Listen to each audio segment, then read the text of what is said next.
Welcome back to the Side Chat Podcast. This week we will be continuing I guess we can call it the second half of the Grumman Cats podcast. We're going to be talking about the Panther, the F9Fs pretty much all together. And I wanted to dedicate a whole podcast to this jet. I didn't feel it was right to try to lop it in at the end of the other podcast that Kobe and I did. So, as we covered the Wildcat, Hellcat, and Bearcat, which are all Grumman birds, or Grumman Cats, meow, sorry. Meow. You could call the Bearcat an extraordinary performer, but you would never call the Panther that. The Panther is known for its reliability, its ruggedness, versatility, and just being a great jet. I'm going to go through its design changes and improvements, and try to clarify the different versions. The Dash 2 and the Dash 5 are really the only ones that you will need to know, but there are some other ones along the way. And let me see if there's anything else I missed here before we get started. I don't think so. So we're going to run through the models, the specifications. I'm going to go through some military history, and then I'll talk about how it's used in War Thunder. So, you're going to hear some papers move because I have 15 pages of notes. And a lot of this came from the Navy military archives online. There's a lot of declassified documents. So, really neat stuff. If you're interested in this, go over to the Navy military website. Alright, so the start of the F9F program was this ugly looking thing that they drew up called the F9F-1. It was a night fighter. It was a two-place, four-jet engine plane, which means it had basically 4 engines in 2 places. It never got the drawing board, and thank God, because that thing is ugly, and you could just tell failure just by that one drawing I'm going to put up. It would have used 4 Westinghouse 24, I think, turbojets. We're going to call them turbojets. And it was never going to make it. So they changed the parameter to go with a single engine, single place, they call it, engine that would have provided enough power, and you could lose all that weight and unnecessary maintenance and blah, blah. So you have the XF9F-2. They built 2 of these birds. The second one actually crashed. The first one was actually a good prototype. So they decided to move on with the program. The important thing to know about the XF9F-2, there's a picture of it up there, is that it used the Rolls-Royce Nene engine, which was a very good engine for 1949. And it was, of course, a Rolls-Royce engine. We weren't sure if we would be able to secure a license to build it, so they built a XF9F-3 with an Allison engine, Allison J35 to be exact, just in case the Rolls-Royce engine fell through. That's going to be important to note for our next plane, which is the F9F-2 itself, the production model, which entered service May 1949. So when I read all these stats and specifications out, just remember this is 3 years after Japan surrendered. I think that's fucking impressive. 564 of these were built. They used a Pratt & Whitney J42, which was a Rolls-Royce license-built Nene. Well, yes. Anyway, Rolls-Royce Nene license-built Pratt. Anyway, you get what I'm saying. It was a straight-wing jet, which is kind of rare, and the reason why is that Grumman did not have any experience with swept-wing, and they wanted to stay with what they knew with. I understand that. Grumman, was all about tried and true things, and we got a straight-wing jet. You're going to see later on that they had to abandon that wing for the swept wing later on. It had hydraulic boosted controls. It also had a mechanical override. The wings folded up for carriers, like any other Hellcats did. Inboard and outboard flaps, which means they had the normal flaps on the wings, and then you have this weird-ass kind of flap that drops underneath the belly. That's called the inboard flap. It has dive brakes, it had a catapult hook, it had a resting gear, bullet-resistant glass, armor. It has 2 center line fuel tanks, both of them are self-sealing, and it also had 2 120-gallon tip tanks, which are the little cylinder things you see on the wings. It had 4 M3 20mm cannons, 200 round belts attached to each of those. It had water injection to aid in takeoff, so that's where they get the wet from for that plane. It also had a nose section that slid forward for easy access to the guns and the radio. It had a removable tail section for fast engine swapping, so this is something that sounds like you would really want to work on a carrier deck with. Anything you could do to make the crew's life or the maintenance crew's life easier, you'll get points with. And the pilots liked this plane mainly because one of the reasons the pilots liked it was it had a pressurized cabin, it had an ejection seat, but most importantly, it had temperature control. Temperature control is pretty important for Korea because it's either freezing or it's hot. And so pilots like heat, you gotta fly in comfort. Hydraulic operated canopy, and that's pretty badass, I think. And it had radar ranging equipment, among other electronical things. So pretty advanced plane for 1949, I think, in my opinion. I'm going to read off some technical numbers, and then everything else I'm going to compare to this plane because this is the standard for the Panther. That J42 engine gave it 5,000 pounds of thrust. When you hit it with the water injection, it went up to 5,750. Empty, the plane weighed in at 9,300 pounds. Basic for flight with fuel is 10,100 pounds. Combat load was 14,200. Max takeoff weight was 19,000, about 500 pounds we'll call it. And max landing weight was over 14,000 pounds. Pretty technical stuff, but it's no to say that all the Panthers got heavier after this one. Like I mentioned, it had the 420mm cannons. It had you could put on 6 HVR rockets, or you could put 250 or 500 pound bombs on the outer wings, 1,000 pound bombs underneath, 2,800 pounds of total munitions you could load onto this bad boy. So that's where the fighter bomber part came in. And real quickly, why this is very important, I think Grumman knew that this was coming was because they built the Hellcat, great fighter, but the Hellcat spent most of the late war just supporting the Marines through the ground attack, close support air role. And I think they knew that was something that the Marine Corps was going to want, especially the Navy too, was a plane that could provide the close, air support to the Marines on the ground. So it was built as a fighter first, but I think Grumman knew that, it was going to spend 99% of his time strafing and dropping bombs. So it used 100 or 135 grade fuel. It held 683 gallons in the fuselage. Tip tanks total was 240 gallons between the two. Some notes I picked up on the unclassified documents was it took 5 minutes of normal power to warm up. That's pretty quick, I think, for a turbine jet. Service ceiling for this particular plane was 44,600. It will be the highest for the F9F-2s or 3s or 4s or 5s. Cruising speed was 423 miles an hour. That's on the slow side. Max speed was 457. I know War Thunder you can go much faster, and they probably had some documentation they based it off of. I'm just working off the numbers on the Navy, unclassified material. And if you put the bombs or the rockets on there, you can cut any of those numbers I just said in half. Service ceiling's like 24,000 feet. Max speed's like 327. I mean, it's horrible. Once you put on those bombs, the plane is no longer a fighter. So let's move on to the F9F-3, which was built in parallel with the Dash 2. Or they used the Allison. It's called the Allison-powered Panther. They built some with Allison jets because they were afraid of the Rolls-Royce license not going through. When Pratt and Whitney was able to move ahead with the license, all the Dash 3s were converted to Pratt and Whitney Dash 2s. So none of those existed after it was called 1949.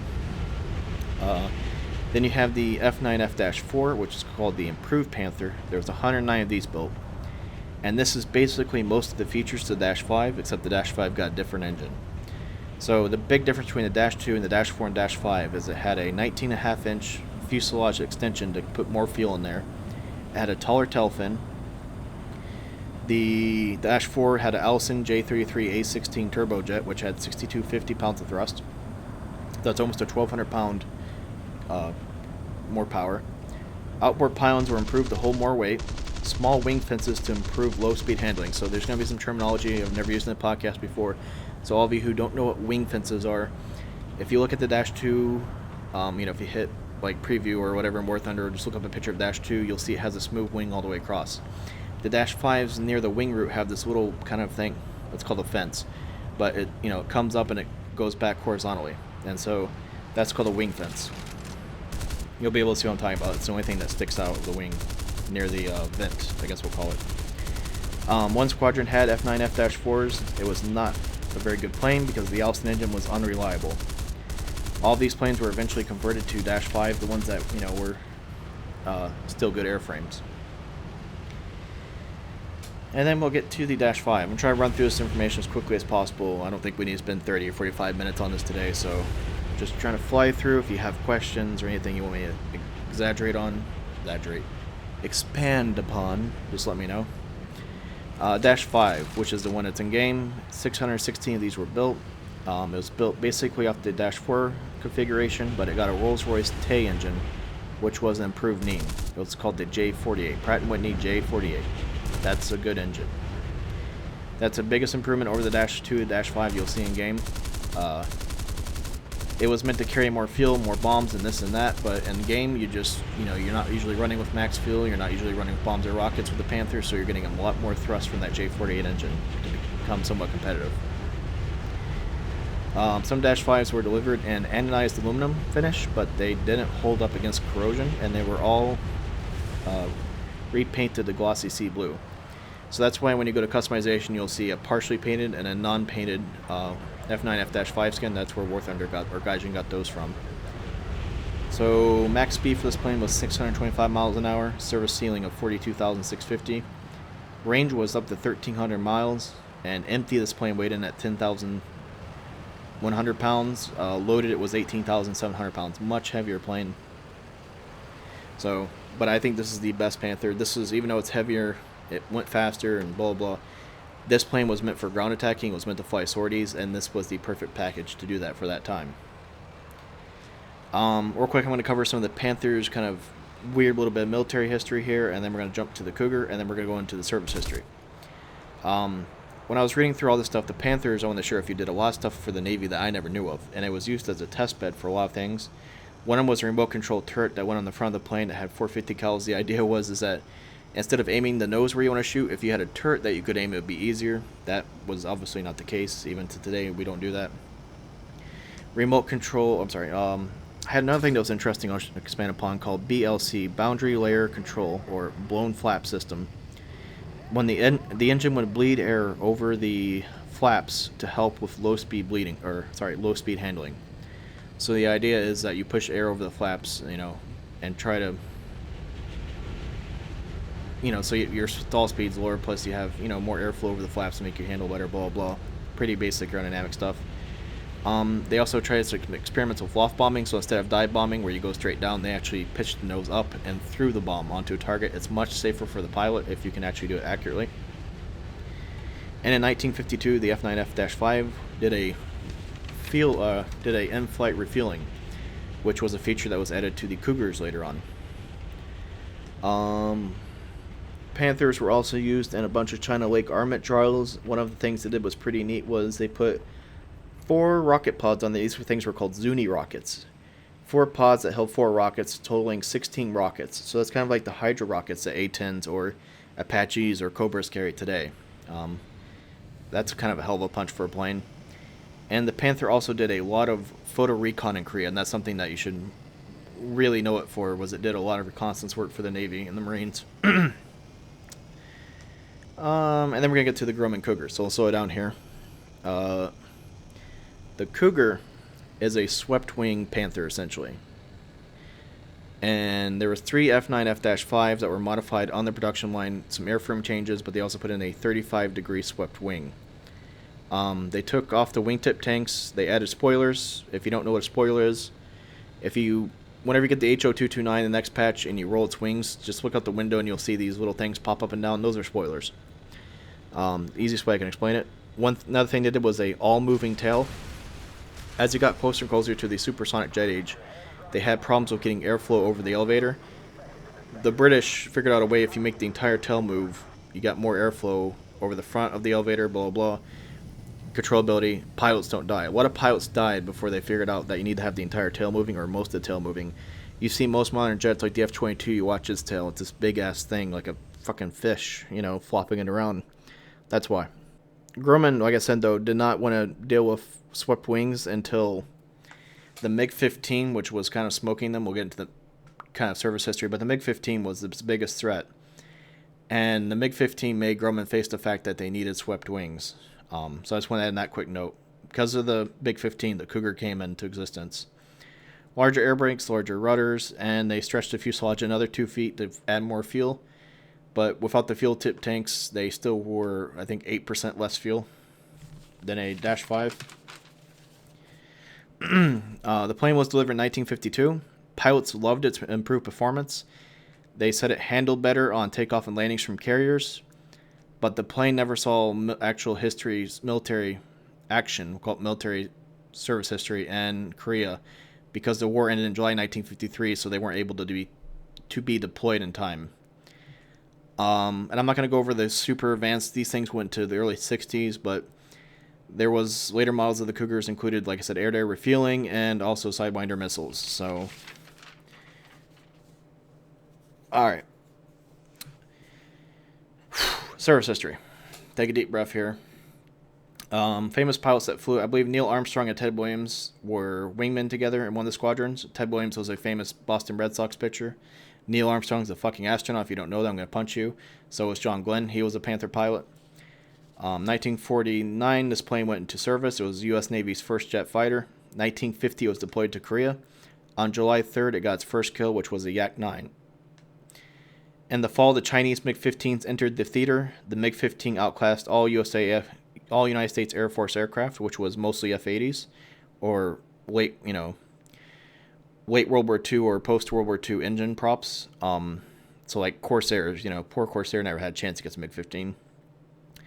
So the Panther was used as a stopgap to try to keep the MiG-15s in check until the 3 squadrons of Sabres could be rushed to the theater to take over the air superiority role.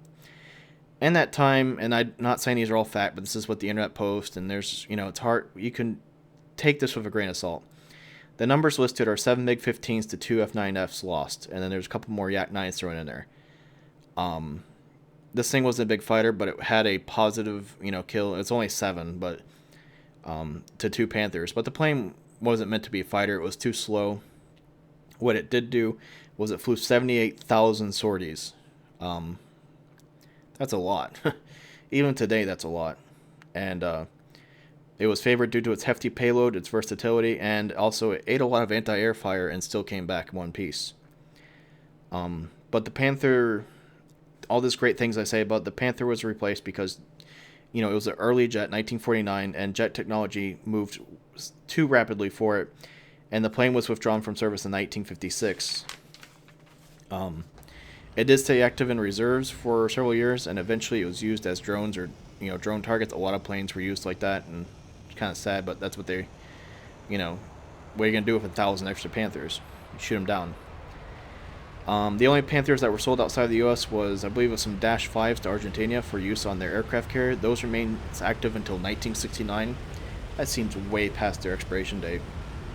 The Cougar saw frontline service until 1959, until it was replaced by the F9F Tiger and the dreaded Vought F84 Crusader.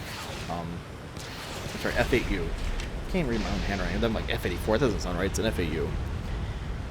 So, hopefully you learned something about the Panther. I'm not going to dive too deep into specifications. I don't think it really matters, Like I said, the Dash 5 is a better plane than Dash 2. Dash 2 is lighter, blah, blah, blah.